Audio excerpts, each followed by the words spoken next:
Hey, welcome everybody to Drunk Dudes in a Gun Room. Today I am live down here in Branson, Missouri. And as always, the show is brought to you by Operation Encore. They are a 501c nonprofit. You can go over to operationencore.org and hit their little donate button, give them help. You know, everybody needs that help making veterans rock stars. So today, I have got a special guest, and I have been waiting for this interview for a hot minute. We have got Rick. Rick is a second-degree black belt that studied under the Gracies. Rick has his strength-certified gym in Branson, Missouri, and has been training for 3 decades. Rick recently started online training, is ready and available to help you get focused, you in a better mindset, better nutrition, get you in shape, and help you with personal growth. Let's bring on Rick. How you doing, man? I'm doing great, Don. Doing great. Thanks first and foremost for having me and giving me a little bit about your history. So again, man, nothing but respect, brother. Nothing but respect, man. Yeah. I appreciate that. So why don't you go ahead and tell everybody a little bit about yourself and where you grew up and how you came all the way from up north down to here. Man, grab the popcorn, man, because it's going to be a shit show. I mean, I got 55 years worth of material, man. So, you know, people say, man, how could you do all that in your lifetime? I'm like, well, I'm fucking 55 years old, man. Like, yep. There's a lot of shit you can accomplish. But, yeah, I started out, man, in Philadelphia, PA. And on a city block to the age of 9. And then at the age of 9, my family moved us into one of the worst cities in the United States, Camden, New Jersey, which back in the 70s wasn't too bad. And I heard it's cleaning up now. It's been over a decade since I've been there. But then we moved into a town called Pennsauken, New Jersey, where I basically was raised and then kind of bounced around the tri-state area for a couple decades and wound up here in Branson, Missouri. Been out here 14 years, man. 14 years. I love it. They call me a damn Yankee. I said, well, what's the difference between a Yankee and a damn Yankee? They said, well, a Yankee will come here and go home. A damn Yankee will come here and stay. So I guess I'm a damn Yankee. Well, I'm going to tell you, Florida is full of them Yankees then. Oh, yeah. They only down there for the winter time. Yep.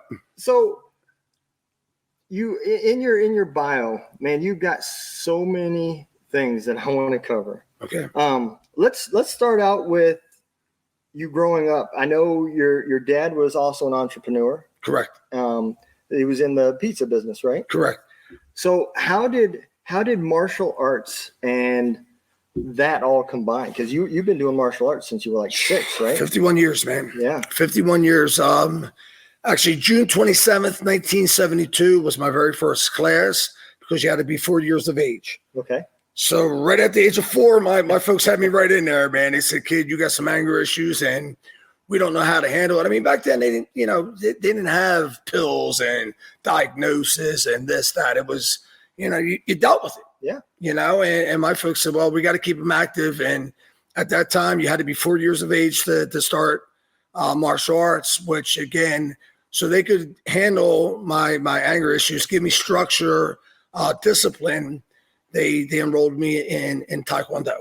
Okay. So I started out as a traditional martial artist. I made my way through the ranks. And back then, it wasn't, I consider it watered down. It is. It's a lot different. I mean, I remember getting cracked in the face numerous times by my sensei, and he broke my nose twice. And it was a way of life. You were allowed to do it. If you were messing up, you had to pay the consequences, and you learn real quick, which, a lot of that has just gone away because people are so happy and this happy and that happy. And, I feel as though without that baseline right there, that foundation, I'd probably still be in prison or I'd be dead. Yeah. I think that's, even in today's world, I think exactly what you just said is living proof of that. Because look at the kids nowadays. Yeah. They don't have that because the parents are afraid if I touch them, I'm going to jail. Yeah. And then the consequences are when they grow up, they go to jail. Correct. So yeah, it's a double-edged sword. And I was the same way. My parents where my mom used to always buy me, remember those little paddles with the rubber ball? Oh, yeah. Because she knew that rubber ball was coming off. And after that, it became my ass. Right? That became your paddle board. Yep. It's funny you say that. I had a family, and there was 5 boys. And on the steps going down into their basement, there were 5 paddle boards. And you could tell that Eddie was the one that got his ass cracked the most because that paddle board was just deteriorated, man. So you just gauge the discipline on the paddle boards, man. But I get what you mean with that. Yeah. Yeah, absolutely. Can't do it these days.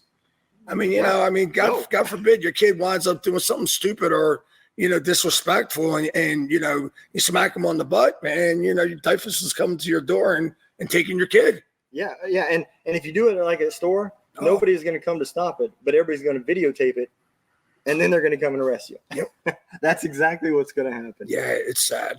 So as you were growing up, did you also work in the restaurants with your dad? Well, funny that you say that because, yes, I did. However, that was a form of punishment for me.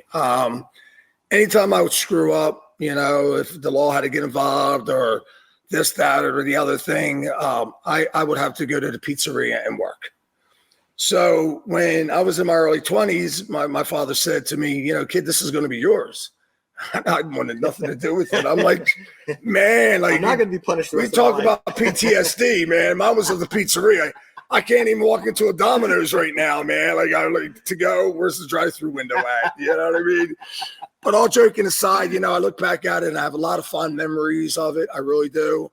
But yeah, like I said, the pizzeria industry for me was definitely a form of punishment.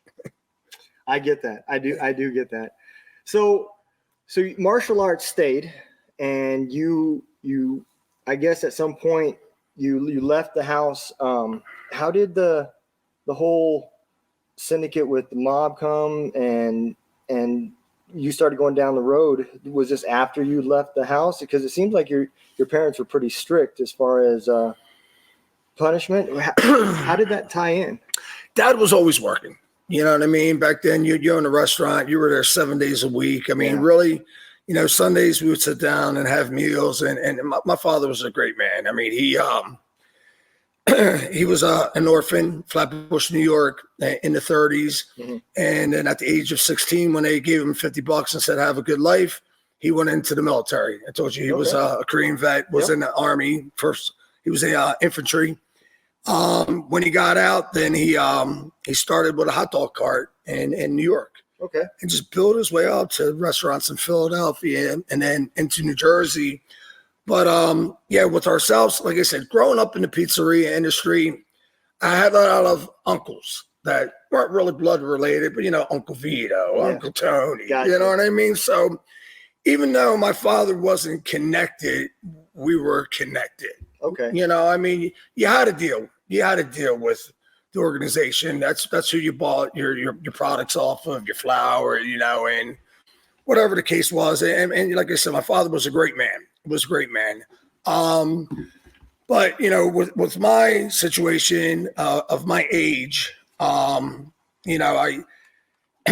started in Taekwondo. I got into boxing. Actually, boxed at Joe Frazier's gym, Northeast Philadelphia. Got into Muay Thai and got into MMA. So at a young age, I was tough. You know what I mean? I fought a lot. I mean, it was an everyday event for me. As a kid, I went into the juvenile detention center, and it was called Jonesboro. And back then, it was gladiator school. Like, you were getting jumped, you were fighting every day. So, like I said, I mean, people say violence doesn't cure anything, but to me, it cures a lot. It really does. And in terms of keeping people at least quiet, you know what I mean, getting them out of your way. Yeah. So, like I said, my involvement started out in the pizzerias, but since I was so good with my hands and things of that nature, I got into the club industry, got into security. Okay. So at that point in time, at a young age, I was working in nightclubs, and back in South Jersey, South Philly, that's all run by the mob. Okay. You know what I mean? So you learn a valuable lesson: who you touch, who you don't touch. And I remember putting my hands on one guy before, and I didn't realize how high of rank he was. And this was in a place called Memories. The guy, Jerry Blavitt, they called him the Geeter with the Heater, he had a radio show in South Philly. He had a nightclub in Margate, New Jersey called Memories. Okay. And there was this guy giving him a bunch of crap. And again, Jerry had connections, even though he wasn't connected. You know, I looked up to him. Mm-hmm. Not realizing the guy that's mouthing off to him was a connected man. And I mean, I beat the fucking brakes off of this guy. I mean, he had a white shirt on, and by the time I had his ass outside, it was red. You know what I mean? And Jerry looked at me and he was like, "What the fuck did you just do, Rick?" I said, "I did what you pay me for." He goes, "Not to him." He goes, "What am I going to do?" I said, "Well, you better figure out something, bud." He goes, "Because he's waiting outside for me, man." And long story short, I got out of that one, man. You know what I mean? Now this is coming out. Who knows? He might come in. Funny thing about it is I got a good friend of mine. We reunited from South Philly here decades later. And this individual was connected. Mm-hmm. And when we wound up talking to each other on the phone, we figured out who we were. It was from a mutual friend. And I was like, "Don't you remember?" And I'm going to leave his name out of it. And he goes, "Oh, my God." He goes, "You're not here for me, are you?" And I said, "No." I said, "But let me ask you a question." I said, "Are you in the witness protection program?" He goes, "No," but he goes, "It might as well, because living in Branson's a slow death as long as I stay here." we have a joke about that. But yeah, man, you know, like I said, that was a way of life. You know, I can look back at it now and think, man, wow, it's crazy that I'm still alive or not, still in prison. Yeah. But again, when you grow up in that type of lifestyle, you don't know any other way. You know, you think you're growing up in a normal childhood or an adulthood situation where you're like, no, there's my buddies on A&E right there, and there's footages of this, that, and the whole 9 yards. And yeah, so yeah, man, fond memories. Yeah, thank God I can say good memories. Yeah. I mean, man, that would be an awkward question too. When you know he comes down and says, "You ain't by chance in the witness protection program, are you?" Oh yeah. I'd be like, "Well, where did that question come from?" Well, yeah, exactly. Well, like I said, like there's some history behind it. He wound up sleeping with the owner's girlfriend. Okay. And the owner was connected. And basically, he told me and my right-hand man at the time, Jack, he said, "Listen, I don't care what it takes, but this individual needs to disappear." He goes, "And I'm giving you a week." So we got this individual and we said, "Listen, here's the deal. You know what I mean? Direct orders are already set. You know what I mean? We're not saying it's going to be us, but it's going to happen. So we're giving you fair warning right now. Get out of Dodge and go." Yeah. Well, he got out of Dodge and he went. And that was the last time I ever heard or saw from him until I came here to Branson. And then, like I said, we reunited, and that's when he said, "You're not here looking for me, are you?"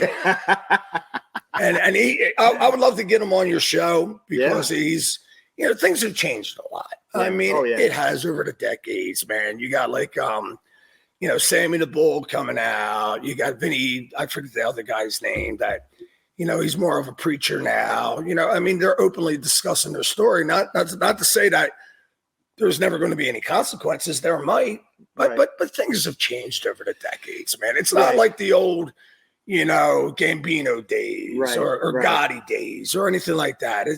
And like I said, I'm not discrediting it whatsoever. I think they just became a little smarter. Not as reckless. And I think also TV gives people an image that isn't necessarily accurate, you know. Now, I will say this. There is a lot of truth to it, too. Like, you know, you sit back and watch Goodfellas and things of that nature. I mean, yeah, I mean, it's pretty accurate. It's like they got this movie out called Shot Caller. That's where a guy was an executive, CEO of a company, you know, just suit and tie guy with his buddies to get into a car accident. Well, his buddy dies and he's drunk. So, you know, he was driving under the influence and somebody dies. So he has to do a prison term. Well, he's looking at 1.5 years. Well, he turns it into a lifelong bid because of the orders that he had to enforce. Yeah. Because it's that way. You know, you either do what it's told or it's going to get done to you. And so, like I said, that's a pretty, if you haven't seen that movie, it's a pretty good movie. It's called Shot Caller. That's pretty accurate because, again, like I said, like Sons of Anarchy, you watch that, man. I just laugh my ass off about. I mean, it's just everybody thinks, that's what a 1% motorcycle club is. And it's, is there truth to some things? Absolutely. But the majority of it, it's movie time. Yep. They have to make it interesting. Absolutely. And showboat it, man. And if anybody, if I'm not mistaken, isn't that actual club a veteran club? The real Sons of Anarchy? I think that's where they got the name from. They could. I think I've seen an article about that. Yeah, I'm not sure of the history with them at all. Yeah, I think it's just a veterans motorcycle club. Is it? Yeah. Well, hey, man, it's like I said, I watched it. Yeah. You know what I mean? It was entertaining. Yep. It was entertaining. It was a good show. Yeah, absolutely. Yeah. So you ended up you were in the security for the clubs. Is that when you was also doing personal security too? Yep. Or did you get in trouble before that? No. This is all kind of like during. Okay. You know what I mean? Like prior to me going to prison, everything was kind of done. You know what I mean? I kind of got out of the security with nightclubs, the security. Like I said, we did something for Mike Tyson. I believe it was in 1987. It was June 27th, and I remember that because it's my birthday. But it was 87 or 88 when he fought Michael Spinks. Okay. And our job was just to make sure that he didn't go out and kill anybody. You know what I mean? Because Mike had a bad temper. Yeah. It really was. I mean, you could just see it, man. The guy was very violent, and they just wanted to make sure that he didn't hurt anybody. It wasn't that he needed protection. Right. We were protecting everybody else from him. At that time, Will Smith was with, it was Jazzy Jeff, and I even forget what it was. It was before Fresh Prince of Bel-Air, but it was Jazzy Jeff and Will Smith. I forget the name of the whole deal right there, but they're up and coming rappers. Mm-hmm. So we did things with them, Boys to Men, working in the nightclub industry. If anybody ever watched wrestling, Paul White, which was the Big Show, mm-hmm. he worked for me for about a year. So, being in that area itself, you bumped into all types of people, right. And I would say one of our worst security gigs we had was Dennis Rodman.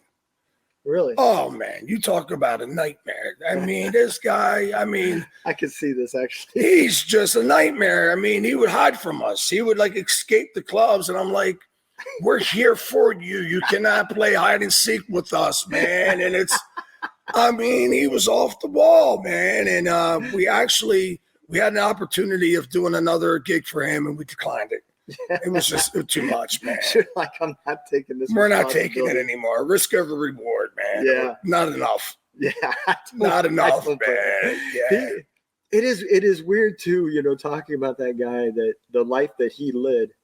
And he ends up in North Korea talking to, the dictator crazy. Of Korea. Right. How does that happen? How does that mix? Where's the commonality, man? You're right. I forgot all about that. That is so weird. That's a trip.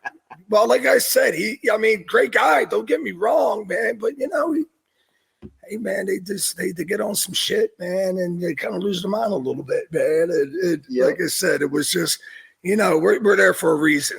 We're not there for the season, and it's to make sure he's okay. And he's eluding us, going to other places and hiding from us. And I'm like, you know what? It's just not worth it. It's not, But yeah, and like you said, you're there because there's a lot less press if you dealt with a guy than if Tyson dealt with a guy. Oh, for sure. The lawsuits are going to be completely different. Oh, yeah. The press is going to be reacting to it completely different. Absolutely. And so if he escaped you and then he got into an altercation or there was a situation between him and a girl or something, and now your company and yourself is on the line for this. Yeah, that's why you got to be licensed and bonded. Yeah. You know what I mean? Bottom line, because it does happen. Oh, you know what I mean? It does happen. And so like I said, you got to just pick and choose your battles. Yeah. Bottom line. Yeah, not all money's good money. Correct. I learned that the hard way more than one time. I did too. So you also trained with the Gracies as well, right? The Gracies, yeah. And it's funny because of being in the martial arts off and on for 51 years. And again, like I said, there was times that I was off for months, years. Mm-hmm. I fell in love with Brazilian Jiu-Jitsu probably back in 1988, 89, before it was even mainstream and known. Now, Hoist won the very first UFC in 1993. Right. So previous to that, a lot of the guys from Brazil were coming here to the United States. They were either in California or they were in the Northeast. Reason being is Donald Trump was allowing them to fight at the casinos. Makes So sense. you had a lot of them until wintertime came.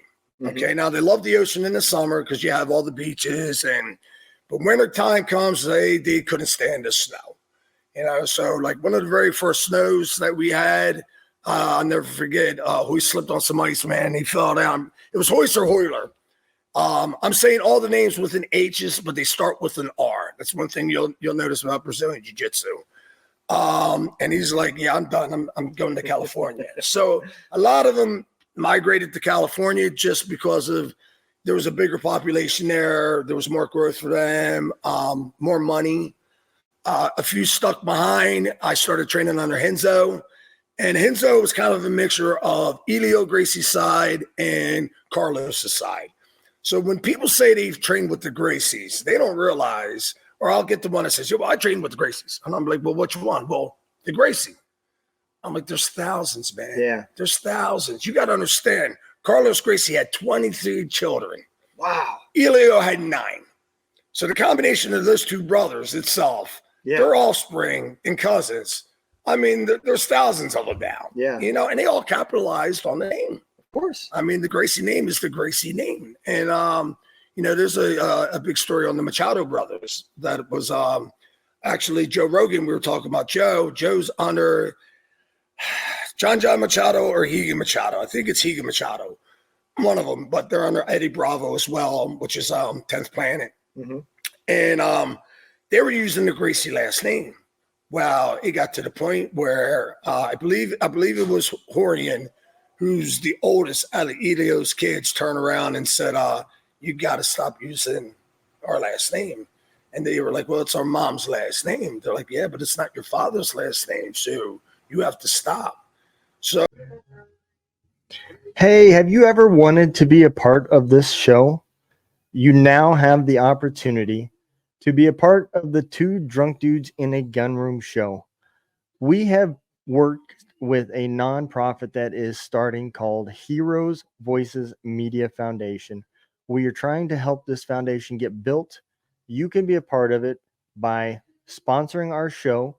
Go to twodrunkdudesinAgunroom.com, sponsor the show, and you will be a part of an amazing organization that will be helping veterans. Thank you. Now let's get back to the show. So when it comes down to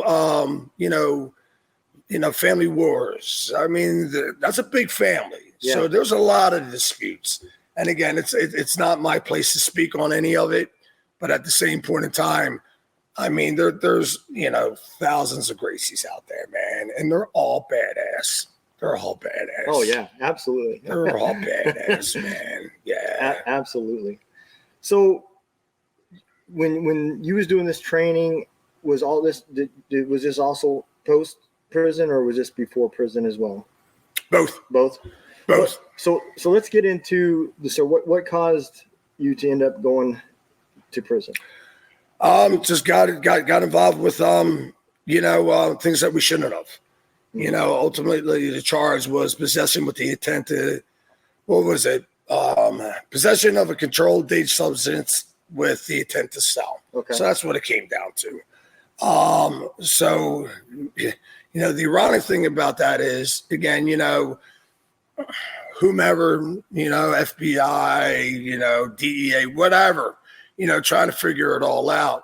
Obviously, they were thinking it was a bigger deal than what it was. Okay, because when they came in, I mean, it was like a whole platoon coming out there. Right. I mean, it was hands down, blah, blah, blah, blah, blah, blah. And so ultimately, my father had the pizzeria, I had the apartment upstairs. And when they came in, I guess they figured they were going to find the mother lode. Well, they didn't. Right. Okay. However, they had enough on wiretap on my father to convict him. Okay. They had nothing on me, but they knew I was a part. They were following me for weeks prior. Right. So they're watching, and I was young, dumb, full of cum. I mean, just showboating. I had the money, we're out there buying the bottles of champagne and just, I'm having a blast. So, I mean, they had a hard on for me. Right. They didn't have enough evidence on me, So when it came down to it, because it all comes down to money and what you're going to give and this and that, they turned around and they said, listen, if Junior will plead guilty to the same charges as his father, we will cut Senior a break. And my father said, absolutely not. We ain't cooperating with you motherfuckers whatsoever. And that's including that right there. And I said, here's the deal, Pops. I said, I'm a grown-ass man. I said, you're looking at the RICO. They're going to get you 20 to life. And I said, and you got a grandson.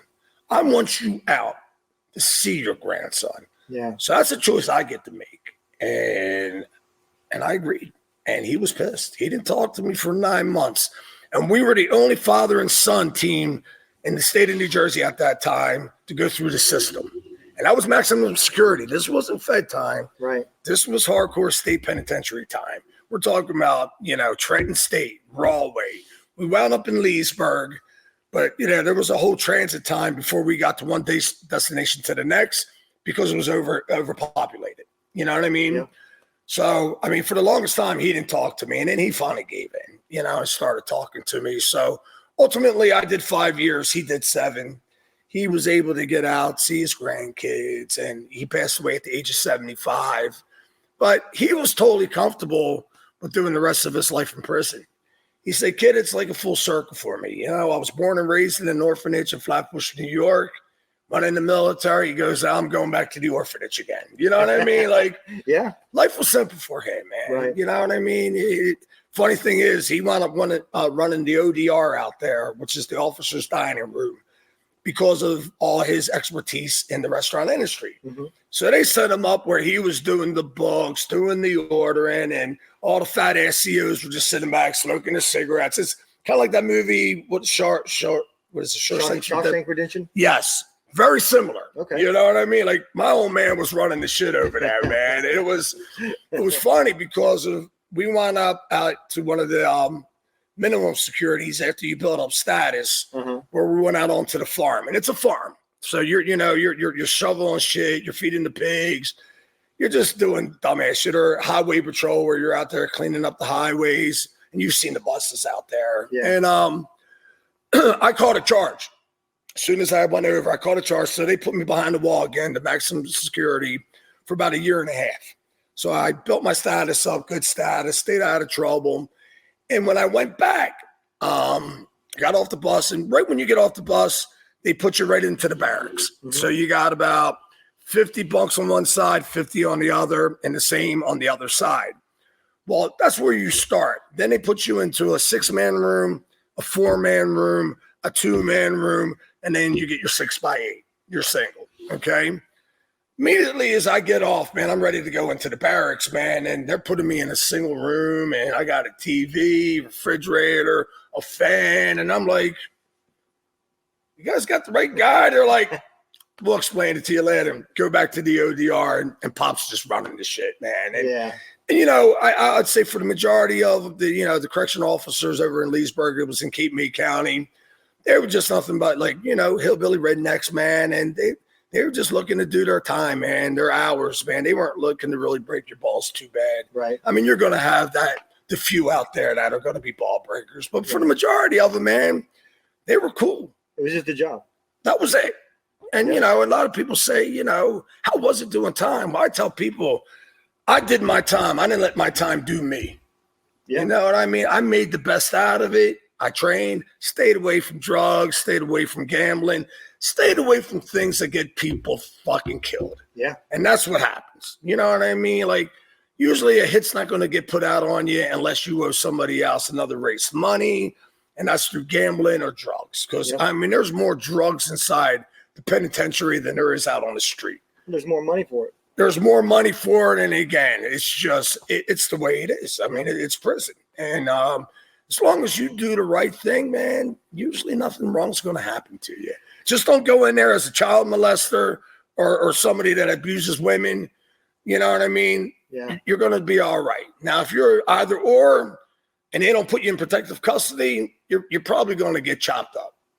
You're getting what you deserve. That's it. That's the way I look at it. I couldn't agree with you anymore, man. You know, I tell people, and the reason why I was kind of asking this is because, you know, sitting here, we kind of know where the end of the story has led us. We're looking out at this amazing area. Yeah. And I tell people, because they always ask me, you know, how is it that some soldiers can deal with the trauma this way and others deal with it that way? And I tell people, you know, you can't compare one to the other because you don't know their upbringing. Right. You know, you got some families that kid, the worst thing that happened to him was he got a B in school, and that was traumatic. Right. And then he goes in the military and he seen some guy fall down and bump his head and a little bit of blood came out. And now he's got PTSD.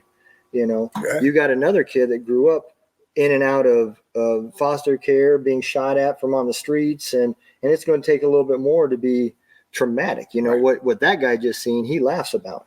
And so example. You cannot compare one. And that's why you'll never hear me say, you know, well, you know, I'm this far. How come you're not that far? It's not my trauma. It's your trauma.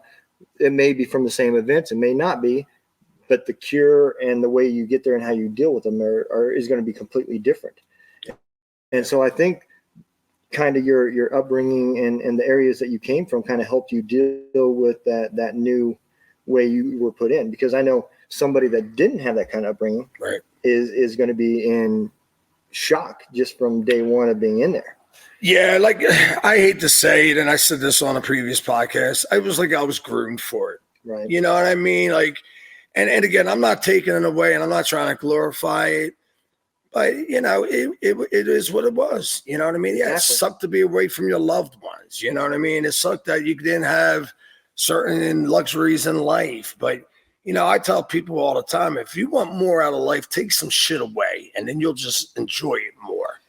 You know, get into solitude, get to know yourself a little bit before you try to get to know other people.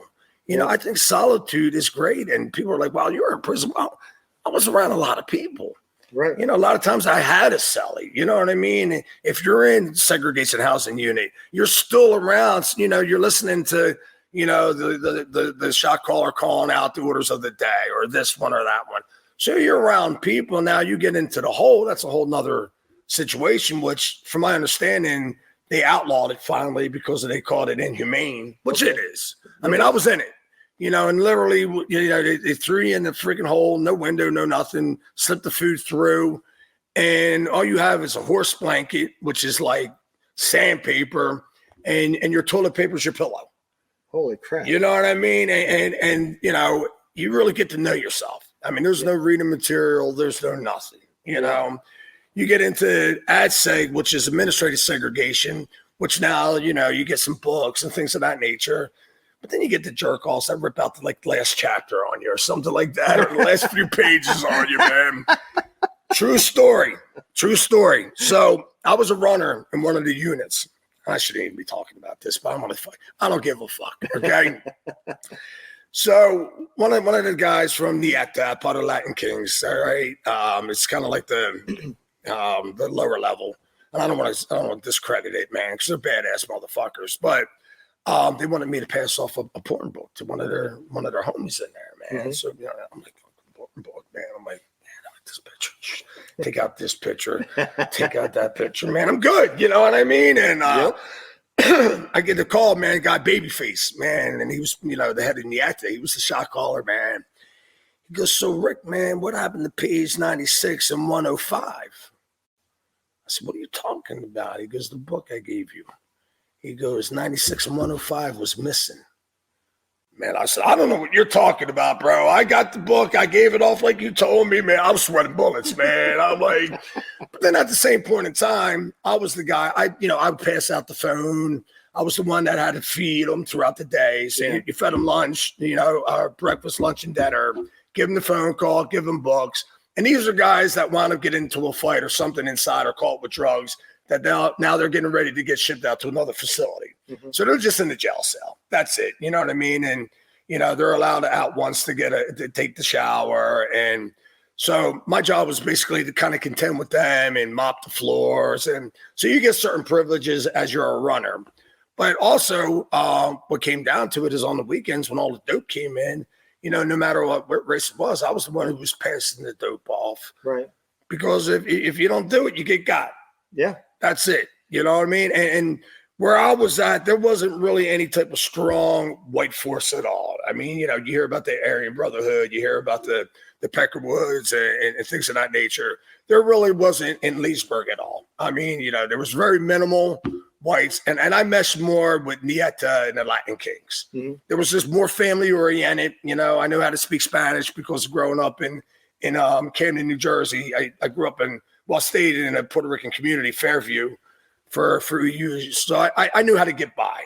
And again, it was more of a family oriented group, mm-hmm. which again, I was used to growing up at, even though I'm not Italian, I grew up with Italians, right. In South Philly, and my father having a pizzeria. It was funny because, our last name being Koenig is German. Okay. And, back in the 70s and 80s, man, and it would be like walking into a Chinese restaurant and having an Italian serve you, you know what I mean? Or you're going into a pizzeria and there being a Chinese guy. You know what I mean? It was different back then. Yep. Unless you are that race and that food, you don't want it. And my father would always say, if anybody comes in here and ever questions your name, you tell them your name is Rick Pizza, because it said Rick's Pizza. And he said Pizza, Pizza. And I'll never forget him saying it. I was never asked. But at the same point in time, just, a different way of life, man. Like, I've watched it change so much. I mean, we talk about, I was joking about the pizzerias, but, back then there was a code of conduct, man. Yeah. Like, a pizzeria wouldn't open up 15 miles from another pizzeria, 15 to 30 miles. Right. And then I watched to where now you got Pizza Hut now putting up a franchise right across the street, Domino's next to that, Papa John's. And, I watched my man get real disgruntled over years because of it, because it was a big money business back then. Yeah. There was a lot of money to be made. It was a cash business. It was. And, but still to this day, even I joke about, you know what I mean, how it was a form of punishment, which it was.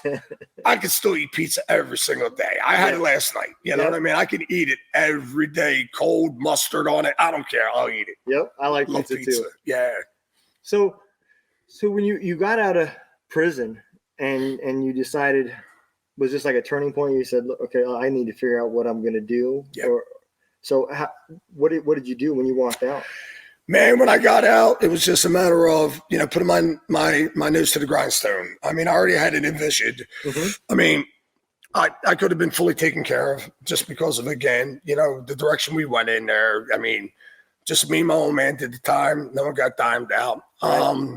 And I declined it. I said, I might use you for a favor here and there. I said, but that's it. I said, I'm done.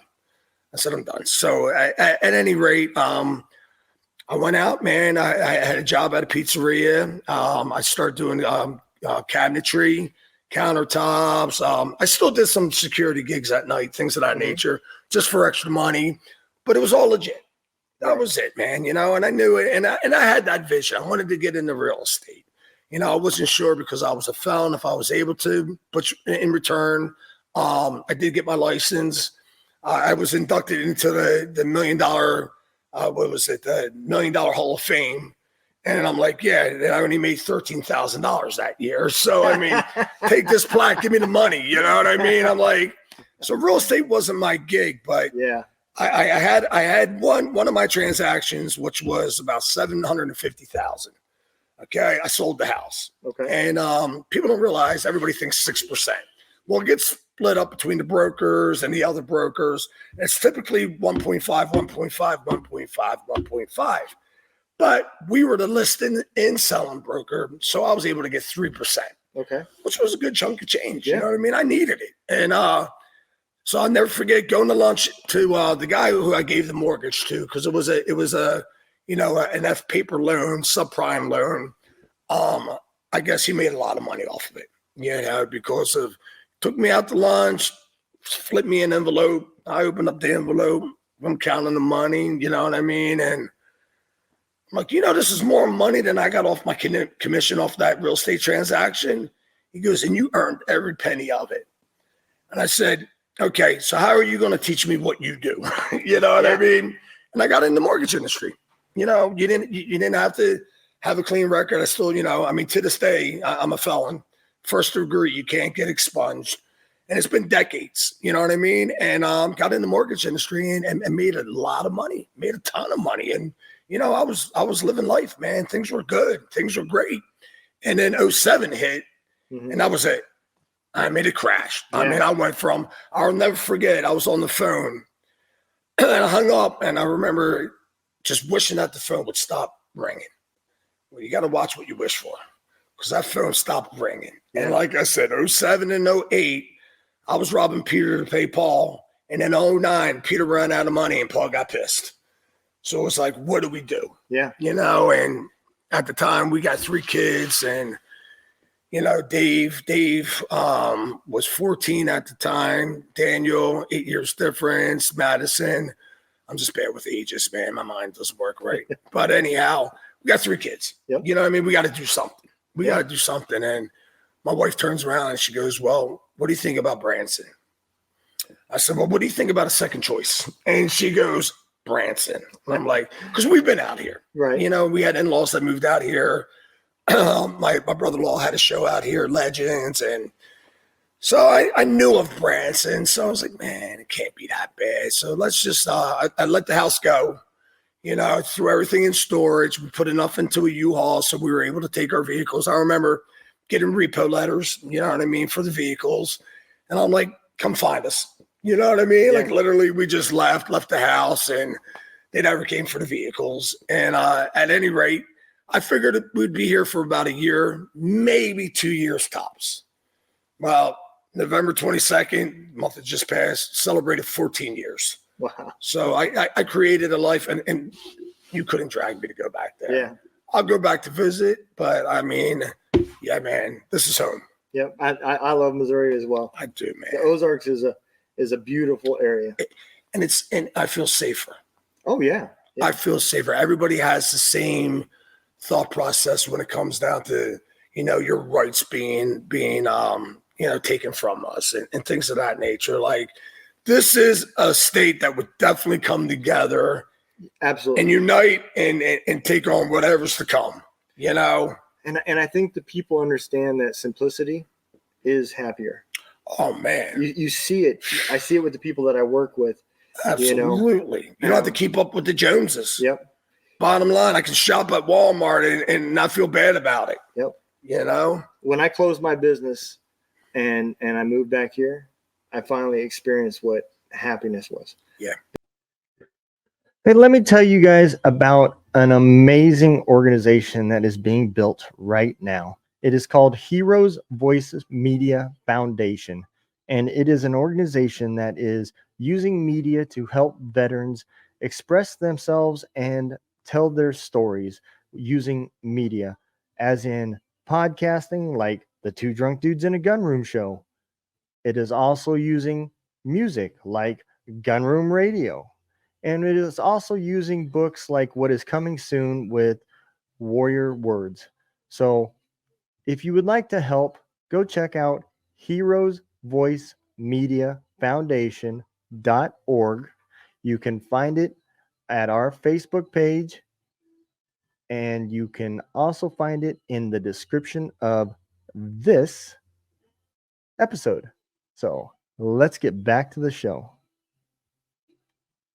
Because even on good weeks and good months and good times, I still wasn't happy. Yep. You know? Yep. And even when you were making money in the trucking industry, you always sat there wondering, well, I wonder what next month's going to be like. Right. You know? Right. There was no security. And so you're always trying to figure out the next hustle, where the next loads are coming from, you know.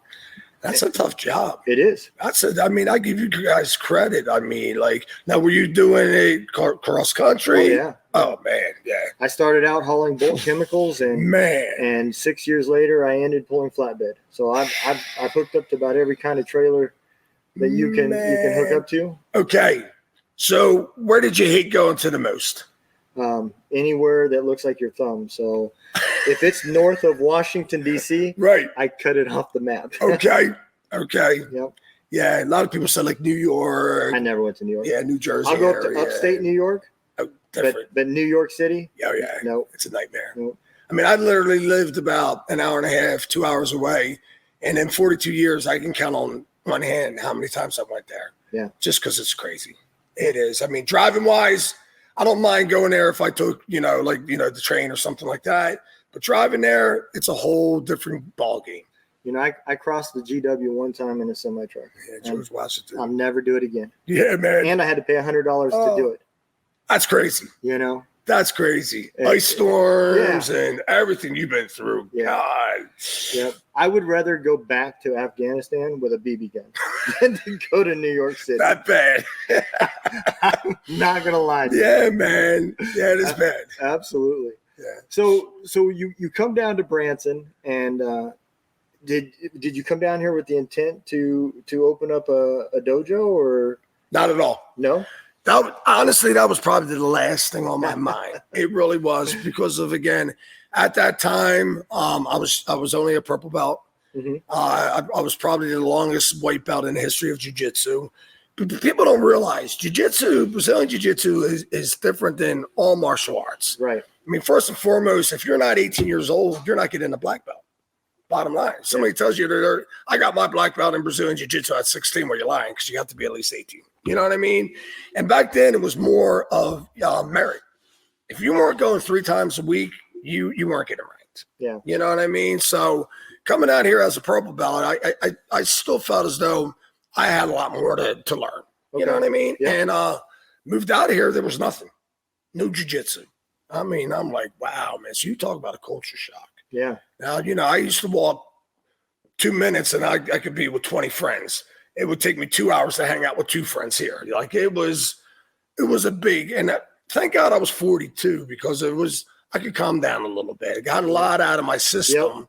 Yep. But like I said, yeah, just the culture shock alone was a huge difference for me. But coming out here fully blasted, tatted up, man, this is the Bible Belt right here. I mean, Branson probably has more churches per capita than most towns do. Yeah. So, I mean, I was definitely frowned upon, and the finding a job was tough. And then when you found one, they wanted me to wear the makeup and everything else, and it just wasn't my style. Yeah. Had an ego. What are you telling me? I'm Rick Koenig. What are you talking about? Like, yeah, you're Rick Koenig in Northeast, region, but here you're nobody. Yeah. So I'm like, well, I got to give it a wing. You know what I mean? And I got the full blessing from a gentleman, J.W. Wright, out of St. Louis.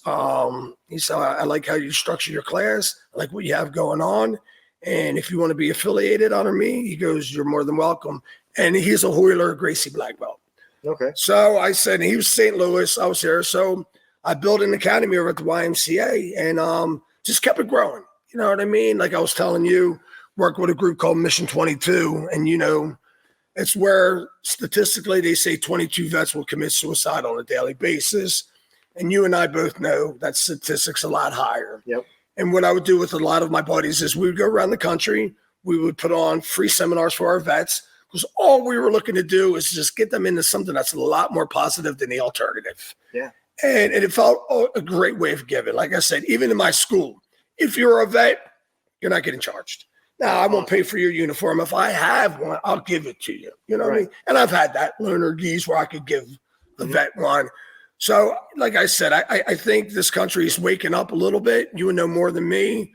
But they're starting to realize a little more, hopefully. And, you vets deserve everything. I mean, I think you should have everything for free, honestly. Like the VA loans and things of that nature, man. Like, it's still money involved, and I know you guys battle with the VA, with getting your disability. Like, man, you're 100%.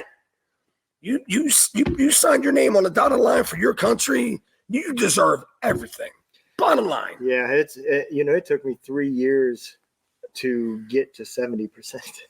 That's crazy. The first 20 years of the military, 68 months deployed, and the first rating they gave me was 30, which you get nothing. Wow, man. So that is disgraceful. And a lot of people they think that you automatically get 2 checks, and look, nothing happens until you reach 50%.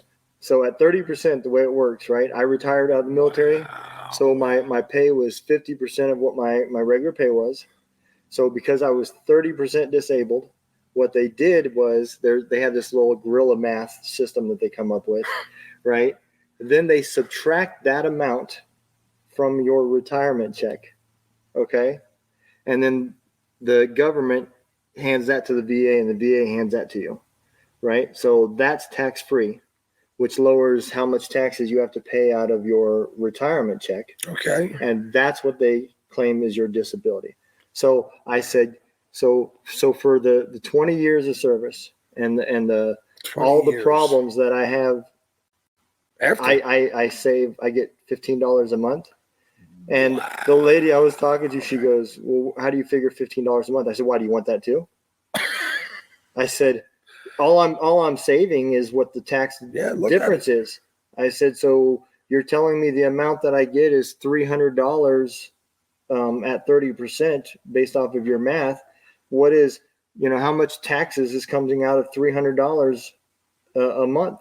Next to nothing. $20, $30 maybe. That's outrageous. I said, so for all the damage that's done to me, that's wow. And she learned real quick that I did definitely have anger issues, and to this day, she's probably filed a PTSD claim.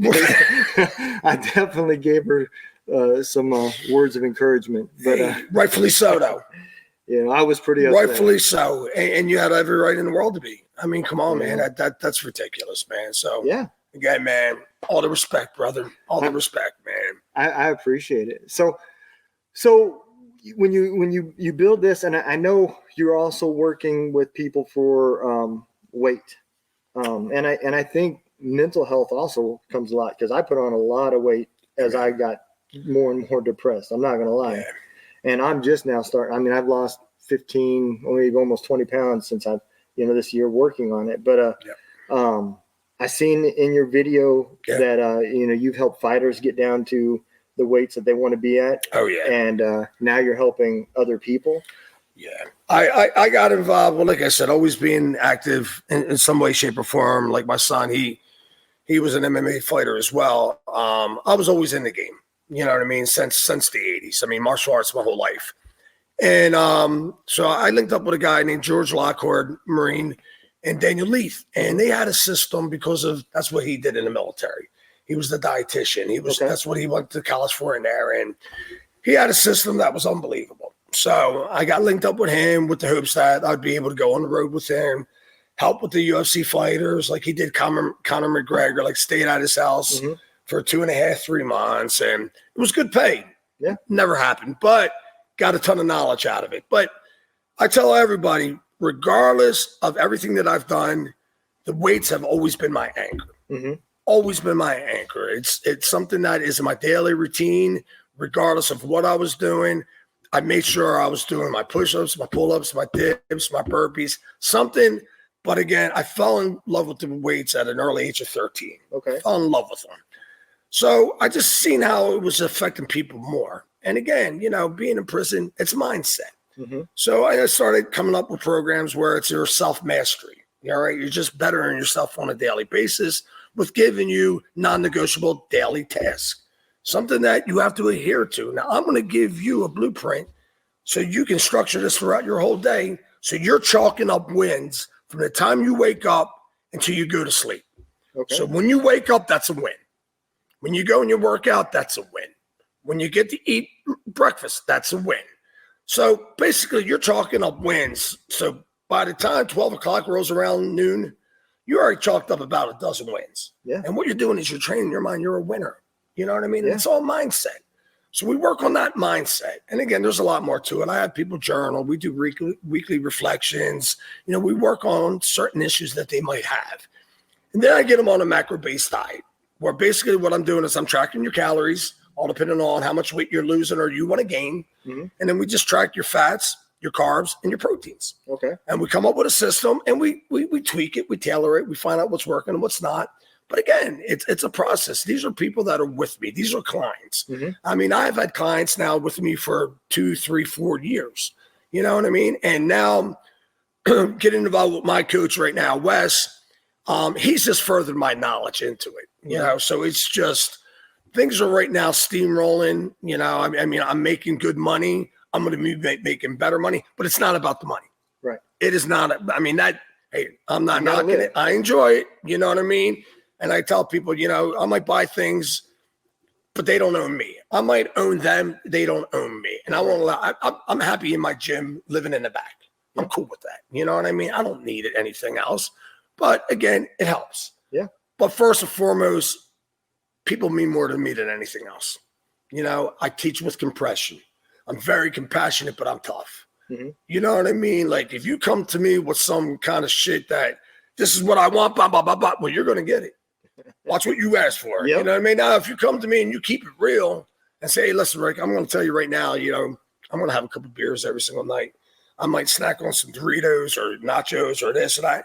Cool. I'll still work with you. You know what I mean? Right. But you get people that come in here and they just have these expectations of, and I'm on them. I mean, it's like I said, I teach with compression, but I am compassionate on what I do. Right. And as time goes on, I'm more compassionate about it because of with myself getting older. It's not about me anymore. It's about them. Right. I'm being selfless, not selfish. I could care less about the aesthetics anymore. I'm not going to be on stage in a bikini flexing for a couple hundred people for a trophy. Right. I'm getting into people's minds, their bodies, their souls. You know what I mean? I'm just digging in deep to get the best version of themselves on a daily basis and staying to them, making them accountable for it on a daily basis. Yeah. And I mean, just the transformations that I've seen over my clients over the months and the years are just incredible. So like I said, like as long as I'm changing somebody's life, I think that's what we're all here to do, is to help each other. Yeah, we really absolutely. Are, man. I can see it too, because when I first went in the military, one of my goals was I wanted to fight all Army boxing. That's what I wanted to do. Yeah. My first fight, I was 132 pounds. Okay. 6'1". I mean, if I broke my ribs, you didn't need x-rays. Right. You could just look and see. My last fight. Yep. My last fight, I was 178 pounds, and I learned real quick that they hit a lot harder at that weight. Man. Yeah, good for you though. You got punched in the face. Yeah. Most people out there, I can't tell you how many cops I've trained that have never been in a fight in their life. Man, I'm like, bro, you don't understand. Reality hits. And it hits hard. Yes, it does. It hits hard. I mean, I had my clock cleaned, man, about a year ago, man. And, man, I remembered the feeling, and I'm like, wow, man, it's been a minute. You know what I mean? And I will never forget the feelings either. There is no other sport out there. I don't care if it's football. I don't care what it is, that when you're standing there and that referee holds somebody else's hand up, you have nobody else to blame. That's it. There's nobody. You can't say that the quarterback did this or the pitcher did this. It was either I didn't train hard enough, I didn't take it serious enough, I didn't do the road time long enough, whatever it is, and you're going to be able to go back through it. I had this one fight, and I'll never forget it. It was the worst feeling of my life. It was my first fight as a light heavyweight. My wife was there. She was recording it. That's the only reason why I know what happened. Right. The last thing I remember was he was in the other corner jumping up and down. He was a cook. And he was jumping up and down yelling over easy. Wow. Yeah. And when I watched that videotape, I looked like Glass Joe from Mike Tyson. I hit that turnbuckle and I slid down. Hey. And when I came to, the referee was on 8. 9, and he looked at me and he said, walk towards me. And I guess I didn't walk in the right direction. And that was the end of it, man. And that was the worst feeling that you could ever have. Yeah. But you did it though. I did. And then, 20 years later, you fast forward and I was in shape. Yeah. I felt good. I liked what I looked at in the mirror. Yeah. If I lost a fight, I trained harder. That's right. And then your mental health becomes just as impactful, because as my depression was getting there and I was going deeper, I didn't care. No. I started putting on weight. I quit working out. Yep. I wasn't interested in healthy things. You didn't care. I didn't. Yeah. And then it just compounded, because then when I looked in the mirror, I was disgusted. Yeah. And so, now I'm paying for that and I'm working through all that and trying to get that stuff fixed. Yeah. But now that I'm looking through a different lens. That's right. And again, it's not just about the physical side. It's not just about the what you're eating and your habits. It's also about your mental state. What are you thinking about yourself? So the thought process of waking up and having multiple wins throughout the day is important. Absolutely. Because if at the end of the day you're doing everything right, but you still hate yourself, right, it ain't going to last. You're not going to sustain it. It's not. And, it's easier said than done, but at the same point in time, it can be done. Yeah, because absolutely. We're all inherently negative, and that's how shit gets done. Right. Okay. Bottom line. But if you can reach that higher level, which is called flow state, and keep you there as much as possible, there's numerous ways, hacks, tricks, whatever you want to call them. But I have systems. And I'm just teaching you what worked for me. Yeah. And hundreds of others. Yeah. That did the same system as me. Yeah. So again, it does work. But people just get so down on themselves, man. Yeah. And you're looking at the holiday seasons right now, man. I mean, suicide rates are going to go even higher. Yeah. People get depressed this time of year. I mean, it becomes bad. It's either they're getting depressed, off of themselves, going into the vices, or they're coming up with New Year's resolutions on how they're going to better themselves. And sometimes they're realistic and sometimes they're not even realistic. That's it. And you have to take it step by step. Step by step, one day at a time, maybe 1 hour at a time. I mean, like I said, I'm up every morning at 2:30 a.m. We were talking about this. And, there's times, man, my last phone call might be 10, 11 o'clock at night. Yeah. But I'm still up at 2:30. You know what I mean? Sometimes I don't sleep. But, that's the consequences I pay for what I do and what I love. Right. And I'm willing to risk it, man. And what? So I don't get a day's worth of sleep? How many times were you out in the field that you weren't allowed to sleep? Or you were afraid to sleep? That's what I'm saying. Yeah. You know what I mean? So I could sit here and cry about poor Ricky didn't sleep for a day. You know what? Fuck yourself, man. You know what I mean? I say, they turn around and they say, well, science says that you need at least 8 hours of sleep. I said, you know what? Science says you're a bitch. Yep. You know what I mean? Man the hell up. You don't. It's all a mindset, what you need. And how are you going to produce the next day? I mean, I come out here sometimes, my dick's in the dirt, man, and I got to dig it out. Yeah. It's time for me to I got to rock and roll. I got to lead from the front. Yep. You know what I mean? I got people that are looking at me. They're looking for my weakness for their way out. Yeah. And I'm not going to give it to them. Yeah. Bottom line. And, this goes out to all you parents as well. I mean, even if you're a great parent, realize they are not going to do as you tell them to do. They're going to do as you do. Yep. So if you're going to sit on that couch and you're going to drink a 6-pack or some soda and eat the snacks, and you're telling them to go out and play baseball, basketball, whatever, they're going to be like, well, Dad, you're on the couch. You're like, you're my idol. Yeah. I want to do what you do. You eat 3 Big Macs a day. I want to eat 3 Big Macs a day. Yeah. So, I mean, that's a form of child abuse, man. You got to put your kid on a system, but you got to lead from the front. Yep. And you got to do. You know what I mean? Because ultimately it happens. Us growing up in the 70s, 60s, 70s, even some of the 80s, we only knew how to do what we had to do. That was it. And everybody says, if you had to rate yourself as a father, how would you rate yourself? I said, man, I thought I was doing the best I could. You know what I mean? Could I have done better? Absolutely. Yeah. Could I have done worse? Absolutely. I just did the best that I knew how to do. Yeah. That's all. And again, man, but if it's positive things, it's going to rub off on the kids. And I see this through a lot of my clients. I allow them to bring their kids in here, man, and they love it. And they're just creating great habits for them. Yeah. Because, a boredom turns into addictions turn into habits, and then habits turns into a disaster. Yep. So it's, you have the choice that you can make that on a daily basis. Why not make the right choice? I agree 100%. Yeah. And it's just like, one of the reasons why our military is so great is because we lead from the front. Lead from the front. Everybody asks you, what is the definition of a soldier? It's the direct reflection of its leadership. I love it. That's exactly what it is. And it can be played into the kid. Your kid is going to be the direct reflection of the leadership. Who is leading that child. And just like you said, they're going to do what they see.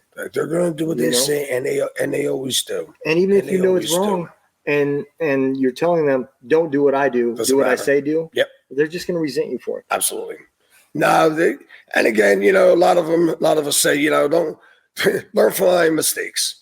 No, everybody's going to learn from their own. Yeah. And that's what it comes down to.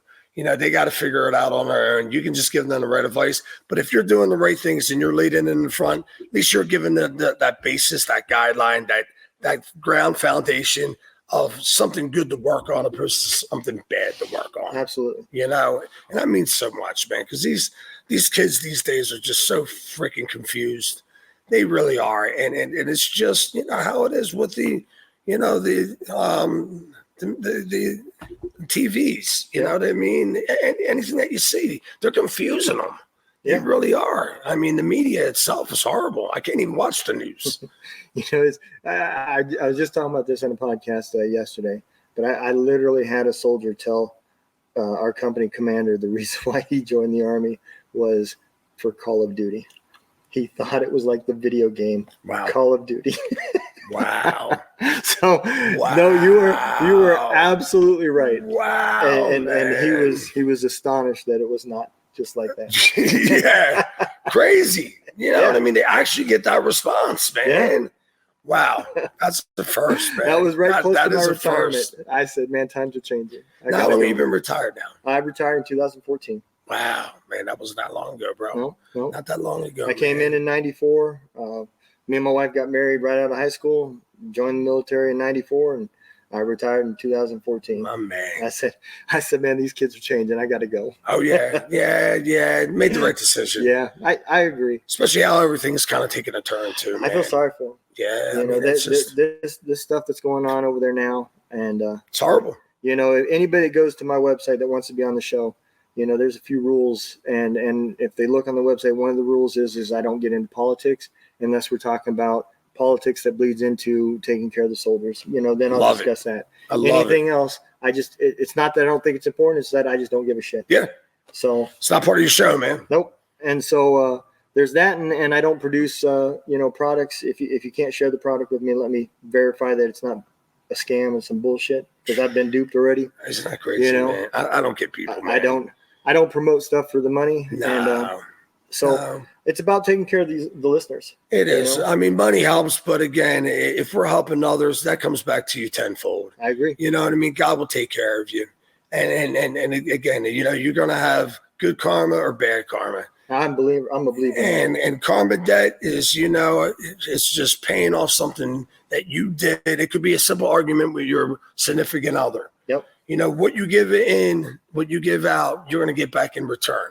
And it could be just when you leave, you're leaving in a shitty mood. Yep. And you're thinking about it. And it's plaguing you because you knew you said some things that you shouldn't have said. Well, you're paying off that karma debt. Like, instead of saying, you know what, let's just give each other a hug, a kiss goodbye. We'll talk about it later. Yep. End it, man. Leave on a happy note because you might not come back. Yeah, let me tell you, I'm paying that debt now.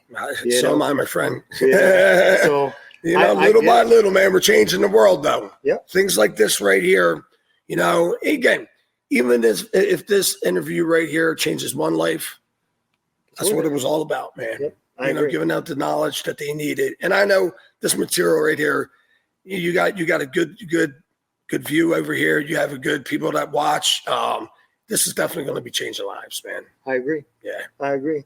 Well, Rick, what's the best way if somebody wanted to become a client or they wanted to reach you? I got the website that's down here, but is there another way that you want people to reach out to you? StrengthCertified.com. Like I said, that's just going to give you my platform on some basis. What you do, you click the link, and then it's 30 minutes. It could be 40 minutes. It could be an hour. It could be 10 minutes. You know what I mean? Let's just see what you're going through. Yep. It's not costing you a dime. I love talking to people. Yep. You know what I mean? I'll even tell you, you don't even need this, even though everybody does. Okay. And again, I work with them when it comes down to money and things of that nature because it's not about the money. If they want to find me on Facebook, it's Rick, R-I-C-K, Koenig, K-O-E-N-I-G. Same thing for Instagram. I do have a YouTube channel, which is Strength Certified. So that's certified spelled with an S.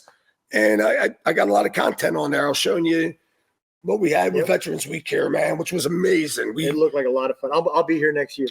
First 2 weeks of November, we had over 20,000 vets. That's awesome. Yeah, in ballparks of America, you know, they donate the food, so a vet won't have to pay for a meal. They won't pay for a show.